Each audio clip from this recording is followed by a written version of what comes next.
Welcome to our channel. The essence of Advaita Vedanta. Advaita Vedanta is a profound school of thought within Hinduism that delves into the nature of reality and the self. It is a path of inquiry, leading us to the ultimate truth of our being. Advaita means non-dual, signifying the oneness of the individual soul, or Atman, with the supreme reality, Brahman.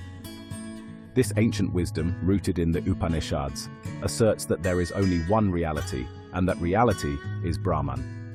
Vedanta, meaning the end of knowledge, refers to the culmination of knowledge found in the ancient Indian scriptures. The Upanishads, a collection of sacred texts in 4 Vedas, form the philosophical foundation of Vedanta. These texts are filled with dialogues, stories, and teachings that unveil the nature of Brahman and the path to liberation. Advaita Vedanta, as the name suggests, emphasizes the non-dual nature of reality.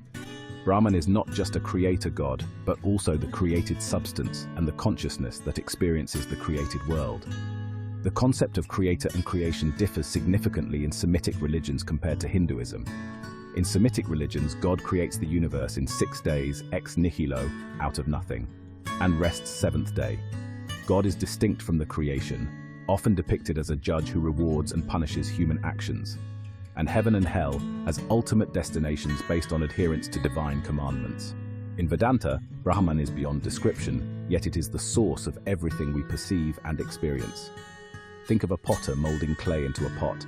The clay is the material cause, while the potter's knowledge and skill are the intelligent cause. Similarly, Brahman is the material cause, the substance from which the universe arises, and the intelligent cause, the consciousness that guides and governs its manifestation. Advaita Vedanta emphasizes that the universe is not separate from Brahman, but an expression of its very being.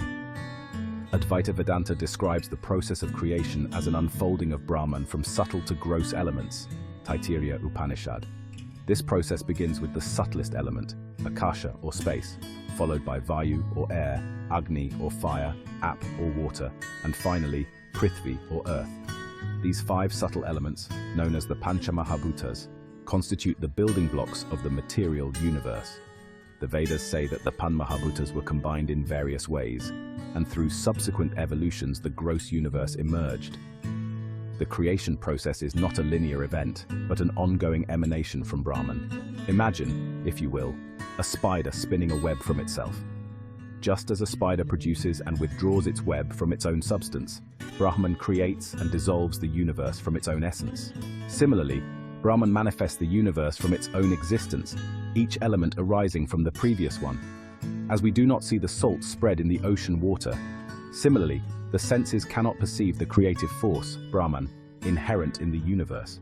This cosmic dance of creation and dissolution is a continuous flow, with Brahman remaining the unchanging reality behind it all. Advaita Vedanta is for the path to self-realization and universal brotherhood. Advaita Vedanta does not advocate for renouncing the world, but for understanding its true nature. The Atman, in every living and non-living thing, is the energy of imperishable Brahman. Moksha in Hinduism is liberation from the cycle of birth and death, realizing the eternal truth that the universe and the self are not different from Brahman. This realization frees one from the illusions of the material world and leads to a state of eternal peace and bliss. The Upanishads offer profound teachings to guide us on this journey. One such teaching is AHAM BRAHMASMI, meaning I am Brahman. This statement invites us to inquire into our true nature.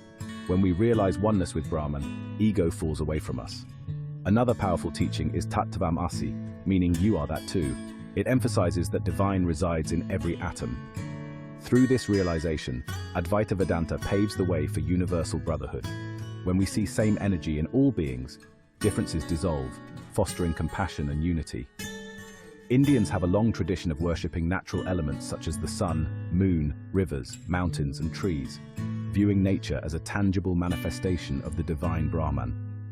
This worship fosters a respectful and harmonious relationship with the environment, reflecting the Advaita philosophy of oneness and interconnectedness. Indians also practice worshipping different deities, each representing different qualities. This practice acknowledges the diverse ways in which the ultimate reality, Brahman, can be perceived and experienced. Each deity embodies specific attributes and qualities that devotees aspire to develop within themselves.